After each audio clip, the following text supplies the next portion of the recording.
Amis des petits modules chinois, bonjour. Je vous ai montré dans un QDN, je crois il n'y a pas longtemps, ce petit compteur horaire là qu'on peut voir, qui fonctionne en 220. Et je vous avais aussi montré d'autres trucs du même tonneau, hein. On en trouve maintenant qui font voltmètre, ampèremètre, j'en ai ma main, il fait voltmètre, fréquence mètre, enfin bon. Voilà, on trouve tous ces petits appareils. Et il y a un internaute qui m'a dit que ces trucs-là étaient pas, enfin, ce qu'ils étaient éventuellement dangereux. Et j'ai voulu un petit peu me faire, on va dire, mon opinion en regardant ça. Alors déjà, si on regarde ce petit module, il est livré avec une dock qui n'est pas très claire. Et c'est vrai que, enfin, quelque chose qui m'a déjà paru dangereux, c'est qu'on peut croire que pour le brancher, il faut le brancher sur ces deux fils-là. Alors si vous faites ça, vous allez tout exploser. Ce fil-là, c'est fait pour brancher un bouton poussoir qui permet de le remettre à zéro. Normalement, on l'alimente en 220 entre ces deux cosses ici. Par contre, déjà quelque chose qui est assez évident, et d'ailleurs on va pouvoir le vérifier très rapidement grâce à ce contrôleur. Hein, voilà, je vais essayer de le mettre comme ça pour qu'il n'y ait pas d'interférence. C'est que si on mesure entre une des broches et ce bouton poussoir ici, on trouve, comme on peut le voir ici, une résistance très faible. 55 ohms. Hein. Sur l'autre broche, c'est plus élevé. Mais enfin, 55 ohms. Ça veut dire quoi déjà? Ça veut dire que ce bouton poussoir, il n'est absolument pas isolé galvaniquement du secteur. Alors, c'est pas forcément gênant en soi, à condition de savoir. Dans la doc, ils en parlent absolument pas. Ça veut dire quoi? Ça veut dire que si vous mettez un bouton poussoir sur ce truc-là, il va déjà falloir prendre un bouton poussoir, on va dire, qui est bien isolé, enfin, qui est fait pour tenir la tension du secteur. Sinon, il y a potentiellement un risque assez fort de se faire électrocuter. Alors après, ça dépend peut-être si on a branché la phase ou le live, mais enfin bon, normalement, il n'y a pas vraiment de sens là-dessus. Donc ça, c'est un premier danger. Donc ce que je vais faire maintenant, on va l'ouvrir et regarder un petit peu comment c'est fait. Voilà, bon, alors ça se démonte plutôt facilement, hein, comme on peut le voir, voilà, il y a deux pattes de connexion qui viennent tout simplement là se souder sur les bandes de connexion, donc c'est très facile à ouvrir. Donc voici ce qu'on a à l'intérieur, hein, ce petit circuit imprimé, voilà, qui contient les panneaux d'afficheurs. Ici, donc, un condensateur en série, hein, c'est très classique pour ce genre de choses. Hein, on peut voir que c'est un 470 nano 500 volts. Là, une résistance de 56 ohms, hein, qui limite un peu le courant au démarrage. Et derrière, bon, quelque chose de très classique, une diode qui redresse, hein, un petit condensateur de 470 microfarads, et comme le bignou ne consomme pas énormément, et ça suffit pour l'alimenter. Alors il y a plusieurs choses qui m'interpellent sur ce circuit. Première chose, il n'y a absolument rien pour décharger ici le condensateur. Quand on fait ce genre de choses, il est plus que conseillé de mettre en parallèle sur le condensateur deux résistances. Généralement on en met même deux, hein, parce qu'une seule ça ne tient pas assez la tension.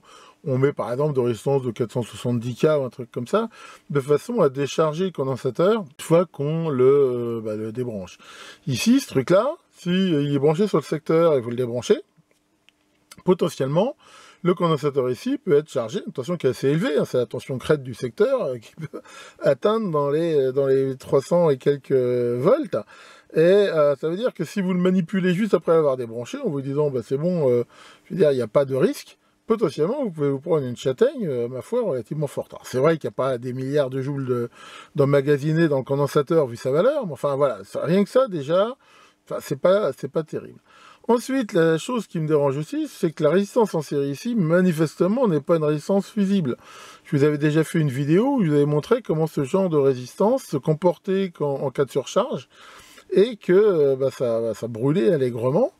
Alors après, est-ce que le plastique ici, c'est ce qu'on appelle un système auto-extinguible qui permet de ne pas brûler ni rien? Honnêtement, j'en sais rien, mais j'ai quelques doutes sur la question. Donc, voilà, c'est déjà ça qui est pas terrible. Après, au niveau de l'isolation, ça me paraît quand même assez pas terrible. Hein. Normalement, les normes, il faut au moins 3 mm entre les pistes d'isolation pour tenir là entre, on va dire, pour tenir la tension. Bon, il faudrait regarder de plus près, mais j'ai quelques doutes aussi sur la question. Enfin, ce qui est sûr, c'est que ce truc-là, quand même, il est un petit peu dangereux. Pour info, hein, dans l'informatique, hein, c'est un truc qu'on fait souvent au niveau de la sécurité, on fait un truc qui s'appelle le threat modeling. Le threat modeling, ça veut dire quoi? Ben, ça veut dire qu'on imagine un petit peu toutes les attaques de hackers possibles sur un système, et on regarde si, potentiellement, on a bien mis en place des dispositifs pour lutter contre. Qu'est-ce qui peut foirer sur un circuit comme ça? Qu'est-ce que j'ai déjà vu, d'ailleurs, hein, qui peut foirer? Il peut arriver des fois que la résistance ici se coupe ou le condensateur ici se coupe. Ça arrive, mais on va dire dans un cas comme ça, c'est pas réellement dangereux. Bon, c'est chiant, le système marche plus, mais enfin, je veux dire, a priori, ça se coupe, il n'y a plus de courant qui passe et il n'y a pas de problème. Maintenant, imaginons un autre scénario, et un scénario qui arrive aussi relativement souvent, c'est que ce condensateur-là, qui a priori, d'ailleurs, je ne sais même pas si c'est un condensateur X, même pas l'air d'être le cas, il se met en court-circuit.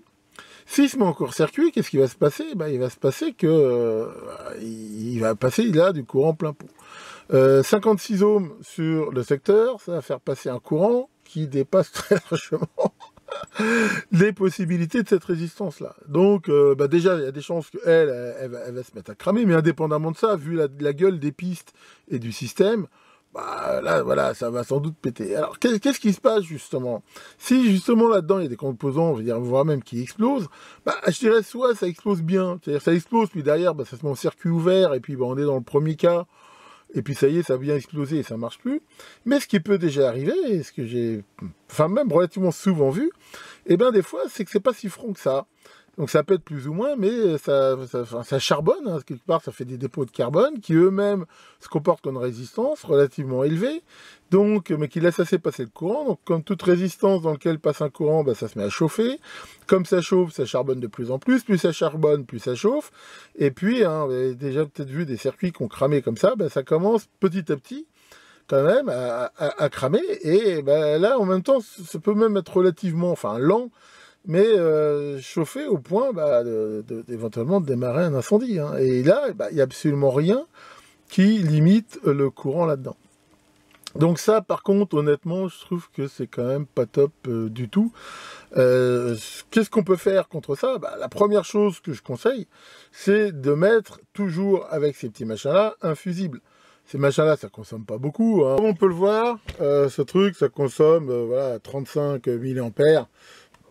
Donc vraiment, pas beaucoup. Bon, il y aura peut-être une petite pointe de courant au moment de la mise en route, mais enfin. On met un fusible de 50 mA en série avec, et à mon avis, déjà, ça apportera une excellente protection, à mesure où si à un moment donné, pour X raison, ça commence à merder là-dedans, le fusible sautera.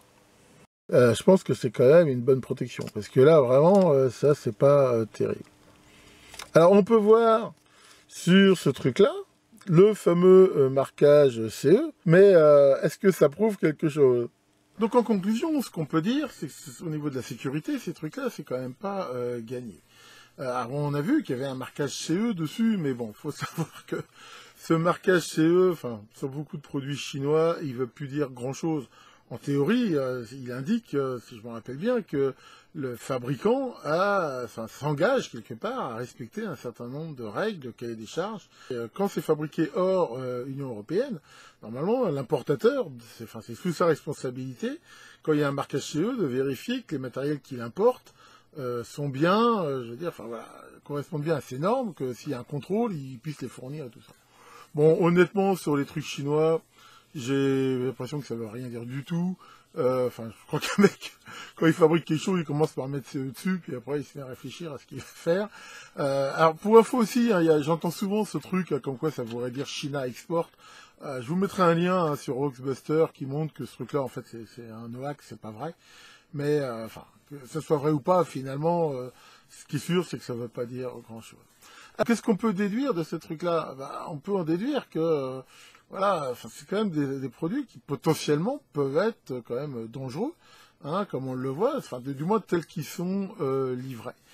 Alors, mon conseil là-dessus, ça serait quoi? Ça veut dire que dans des équipements destinés à être vendus, dans des équipements industriels, je pense qu'il ne faut absolument pas utiliser ce genre de trucs. Parce que, pour le coup, nous, en France, quand on vend quelque chose, quand un industriel fabrique et vend quelque chose, là, pour le coup, si jamais il emploie des composants qui ne sont pas aux normes, et qu'il a des problèmes, enfin, voilà, on pourra se retourner contre lui, ça peut lui coûter très cher. Donc pour moi, il faut absolument bannir ce genre de truc de tout matériel qu'on fabrique. Dans un usage amateur, j'aurais un avis un peu plus nuancé. On va dire que c'est un peu plus philosophique que technique, mais voilà. En gros, il y a un petit peu deux écoles de pensée. Soit on se dit, oula, la sécurité à tout prix, donc ça, faudrait l'interdire. Comme ça, on est sûr qu'il n'y aura pas d'accident, et voilà. Mais enfin bon, si on rentre un peu dans ce truc-là, on finit par tout interdire. Alors, regardez, en Angleterre, en Suède, enfin dans certains pays, un amateur, il a même plus le droit de bricoler lui-même son électricité pour changer une ampoule.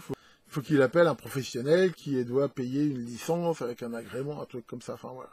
Après, enfin, je veux dire, rentrer dans ce truc sécuritaire, on risque de tout interdire. Pourquoi on va interdire les tronçonneuses aux amateurs parce que c'est dangereux, les scies circulaires, enfin voilà. Donc moi, je suis pas tellement pour qu'on rentre un petit peu dans ce délire. Maintenant, d'un autre côté, le fait d'être amateur, il y a un côté un peu péjoratif, mais enfin, ça ne veut pas dire non plus dire faire n'importe quoi.